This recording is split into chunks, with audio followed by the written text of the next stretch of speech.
Are you an entrepreneur looking for more free time, more money, or just looking for that success blueprint? The Proven Entrepreneur is the podcast for you. Host Don Williams and his guests share real success stories from proven entrepreneurs. Here's your host, Don Williams.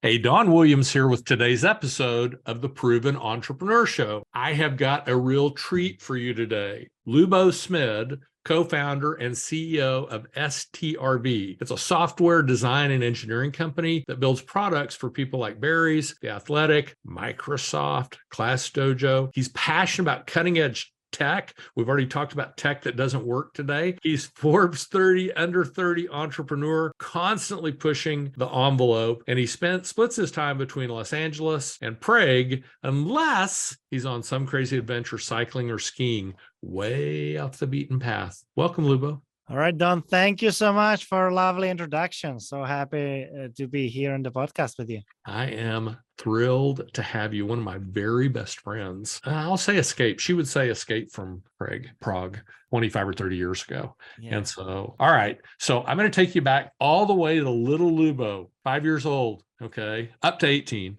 All right. But in your childhood home, however that worked, was there an entrepreneur in your house who set an example for you? 100%. Both of my parents were entrepreneurs at some point in their career. And I can very confidently say that it is one of the reasons, if not the strongest reason, why I decided to pursue the entrepreneurial journey. It's been instilled in my life since very early on, since my childhood. And I still remember the days, as a kid when I was playing as an accountant, like sorting out invoices and so on. And I know it sounds weird when I say it, but yes, it definitely was a decent part of me growing up that I saw both of my parents run their entrepreneurial journeys. And like, another example, my mom had a couple of flower shops. So I would even go with her to pick the flowers, and I would learn a lot about different kinds of plants and how to select the right ones and how you work with the inventory.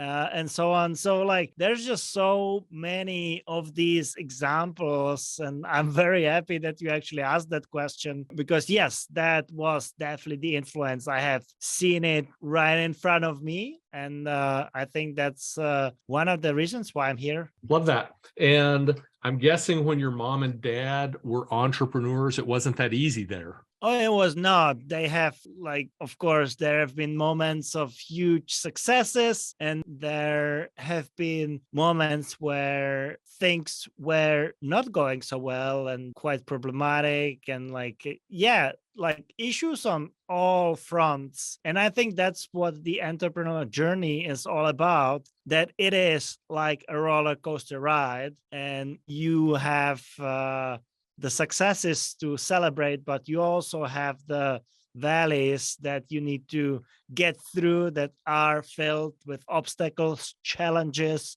and overall things that are not pleasant. And yet, most definitely, I have seen both of those throughout the many years. Yeah, I love that. And I love what you said about the peaks and the valleys of entrepreneurship. There's the highs and the lows. And, this show is about encouraging people who are not entrepreneurs to take that step, or to encourage entrepreneurs to take the next step, because entrepreneurship is a path. It is a journey. Okay. You're never really at the destination. There's always some way to improve. But even though there's peaks and valleys in entrepreneurship, there's peaks and valleys in life. There's peaks and valleys in non-entrepreneurship. And so there's just more freedom and typically more income and typically more fulfillment on the entrepreneur side of the table than there is on the employee side of the table. So still in your childhood home, 5 to 18, what's the first job you had where you actually got paid? Or maybe you didn't have a job. Maybe you bought and sold your own flowers. You were a budding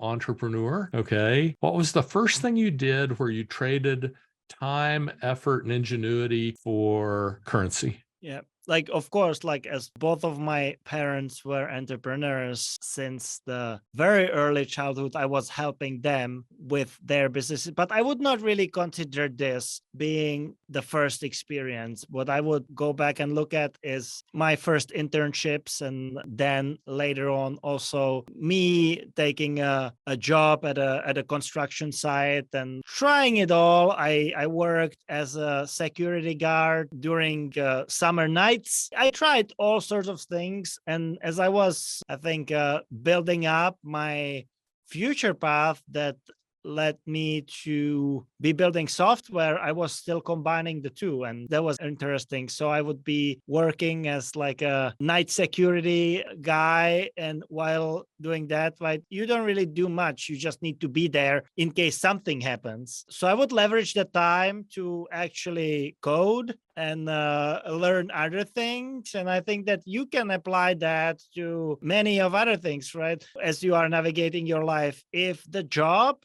requires you to only be there and you can combine it with leveraging the time for something else, then ultimately you should pick it up and go for it. And that's what I did back in the days. And you are basically getting paid twice in a way. Yeah, love that. And, really, when you think about it, the primary currency all of us has is time. And we all have the same 86,400 seconds in a day. And how we choose to spend or invest those seconds has a big effect on what we achieve. And so love that. Okay, so after school, after you left your childhood home, set out on your own, you moved to the south of France and laid on the beach, you joined the army. What did you do? Did you go to university? Did you start your own company? Did you get a job? So going out of high school, I already had a freelance engineering gig going on, and that's pretty much how I went by, just covering my student life, I would say. And of course, I went to, not of course, but that's what I picked. I went to university, and I also pursued computer science combined with business. Stayed there for a little bit, but felt like I wanted more of the international experience. So I went to study abroad, went to the UK, stayed there for a year, finished my bachelor's degree, then went to the US, studied at military university in Northfield, Vermont. And then when I got back, I finished my master's. And that was pretty much the time when I joined my co-founders, and we started building the business together. Awesome. Okay. And so how old is the business? How old is STRV? Well, STRV is older, like a little bit older than my history when I joined in 2012. So it's been around 12 years now. But my co-founders were on the path already when I joined them. But we all got together in 2012 and been building and scaling the company. When I joined, it was a group of students at the time that had a solid start, but it was like 5 people. So that was definitely an interesting moment. And over the years, we have managed to scale it up to about 200 today. Very nice. Yeah. We have seen quite an interesting growth. Nothing to compare to the big guys, but it was definitely an interesting ride. Yeah.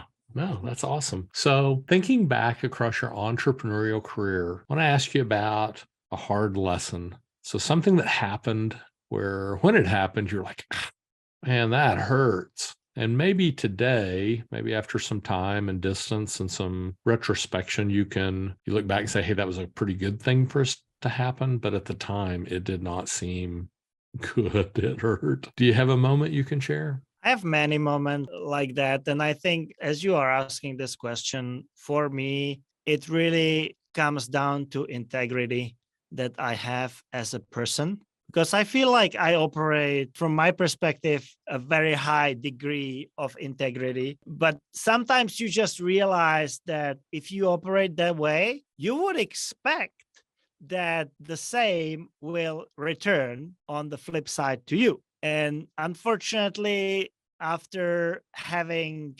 experienced many, many situations where this was not the case, I realized that I'm not keeping the high level of integrity just for others. It's mostly for me to feel good about what is my path in navigating life, in navigating business. And the fact that other people don't match that, I think the world is not zero-sum game in the end. It is likely gonna return in a different flavor somewhere else, but I just take it a lot less personally than I would early on, because I already went through this many, many times, and I will still keep that approach no matter how others are acting. And I feel like this is a way how I want to do business. And I know that there is many other ways how you can be doing business, and not all of them are a fit with me. And I understand everyone needs to pick their approach, but this is my approach. And so I will probably not name one particular example, but I think that like every one of us can point to times where we felt betrayed, vulnerable, we felt cheated on, and so on. And I have just gone through so many of these moments, but always like try to pick up and look at it from the grander perspective and see, did I stand up for the values that I care about? Did I act according to my way of thinking? And if yes, then everything is fine. And of course, like everyone makes mistakes. I make mistakes as well, but I try to correct them if possible and also learn from them. Yeah, I love that. And, something you said that I want to key on is, living according to your values. It's really important for an entrepreneur, for a company to have great core values, some code by which they live, and because everything will not go your way and people will take advantage sometimes and bad things will happen. It's called life, Life. Bad things will happen sometimes, but it doesn't have to crush you if you're, living your values. Okay, so what about a warp speed moment? So things are going pretty good in your business, but you make a hire, you implement a new procedure, you develop a new product, and all of a sudden things are really going good. Do you have one like that you could share? Well, again, many moments, but I think it was like for us, what really kickstarted everything was the move from the Czech Republic to Silicon Valley. I think that kickstarted everything. And I say this, I think more than I should, but people often ask me, like, I come from the Czech Republic and like have managed to build a very strong network in the US, many friends, business contacts, great clients, great portfolio. And people often feel that there is a secret formula for like entering a foreign market, especially the US one, right? And I look at it and I say, it's extremely simple. The only thing that you really need to do is to go there and spend time. And is there a definite amount of time that you need to spend there? No, but likely if you want to make a big business that is based in the US, you are likely not going to go there for 2 weeks and think that's it. For me, like I have spent nearly half of my professional career being on the ground in the US, and I consider it my second home, basically. And without that, I think it's extremely hard, especially in the services business that we are in with STRV, to establish a foreign market. And I think that this really boosted us as a company, that we made that leap. And I think a lot of people would love to experience something similar that we went through, but they can't imagine to be leaving their homes.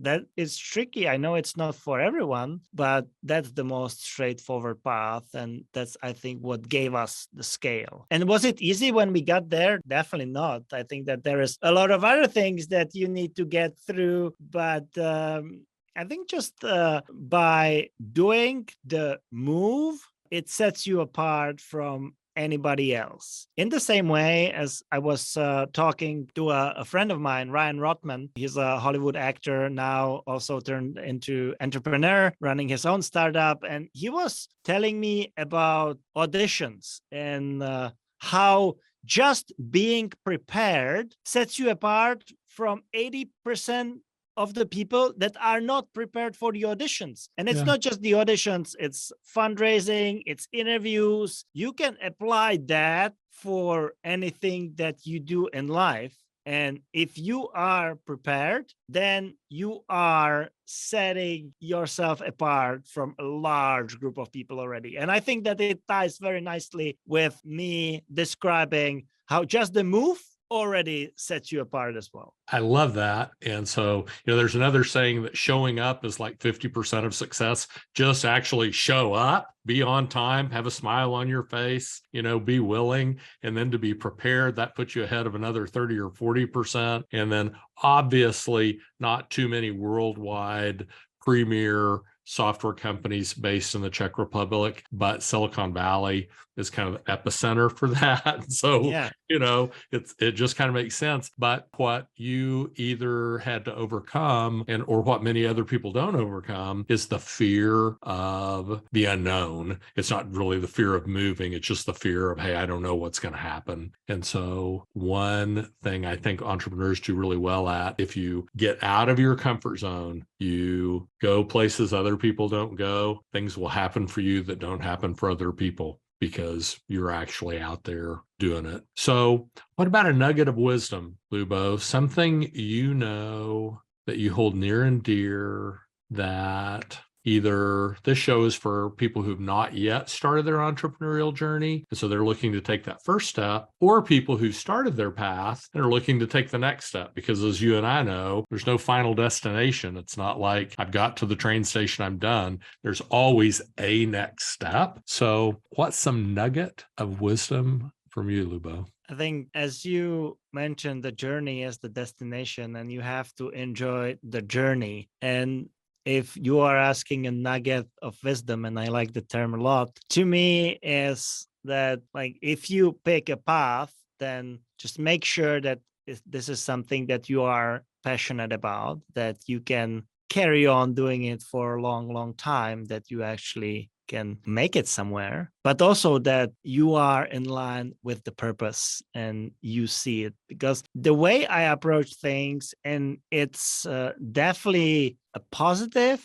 as well as a negative, that like if you are convinced that you want to really, really achieve something and you give it your best, it's very likely that you will get there. You just don't know when. Right? You just don't know how fast it's going to be. And likely it's not going to be next week, I can tell you. Likely it's not even going to be next month. Is it going to be next year? Is it going to be 3 years from now or in 10 years? I don't know. But you have to be enjoying the journey, because if you are enjoying the journey, you see the purpose and you are passionate about it, then you will likely stick around for a lot longer. And I'm all for giving up when you feel it doesn't make sense. I'm all for giving up. I think that I should be doing more of giving up than I actually do, because I feel like I'm the kind of person that tends to go with, like, if I say this is what I'd like to achieve, I'll be doing it likely forever. No, I'm not that extreme, but I think that my threshold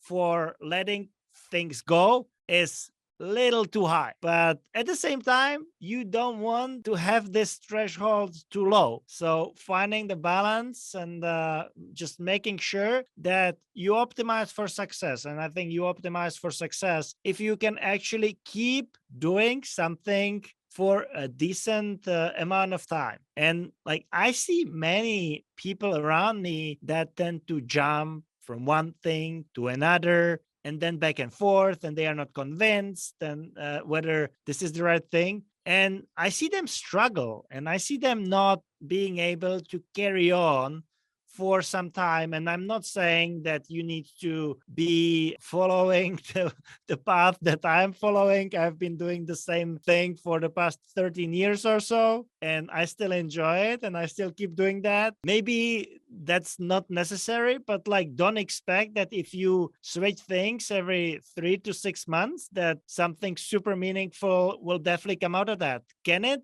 Yes, definitely. But I would contribute that to a fair amount of luck rather than anything else. Yeah, I totally agree. I think you have to have some consistency, and that doesn't mean that you cannot stop. You can. And I think I like what Warren Buffett says. He said, I say no to 90% of what crosses my desk. So he shuts it off right at the beginning. If it doesn't fit his mission, if it doesn't fit his purpose, he just says no and lets it pass. Okay, so I'm going to put you in a time machine. You're going to step in the time machine, going to send you all the way back, and you're going to get a couple of minutes to talk to 20-year-old Lubo. Yeah, confront yourself, your 20-year-old self. And what would you tell your 20-year-old self that you know now that you didn't know then, but would have helped you, made things easier, made things faster? So into the time machine you go, all the way back. Let me introduce you to 20-year-old Lubo. What do you tell him? I would tell myself to surround me with more of the mentors, leaders, and people that I can learn from. Because I think for a decent part of my career, I was learning by doing, and I was learning by many, many mistakes. Yeah. And I think if I go back to my early 20s, and of course, like, I'm not taking all of the experience that I have, but if I'm relying more on people that can mentor me, I think it would probably lead me to a different place than where I'm at today, where I find a lot bigger value in sharing experiences with others, having a close circle of people that have been there, done that, that can advise me on things. And I think it's invaluable to have that. And I think in my early 20s, I was trying to fight it with the amount of work that I was producing rather than any smart approach to it whatsoever. And did I feel like I did it entirely wrong? Definitely not. I think it sort of worked out, hopefully. Sure. But I think putting a little bit more structure into it could yield great results. And that would probably be my feedback to the 20-year-old Lubo. I love that. And so in my own career, early on, I many times thought I was the smartest person in the room. I wasn't always the smartest person in the room, but I thought I was. And so I didn't use other resources. And today, with my own clients, I'm like, if you really want to go from point A to point B, let's just find somebody who went to point B and you just put your feet in their footsteps and you'll end up there. And so mentors, people who will share their experiences, are unbelievably valuable to an entrepreneur. So, Lubo, how can we, as the Proven Entrepreneur Tribe, how can we support you? Anything we can do for you? That's a very wide question. Yeah.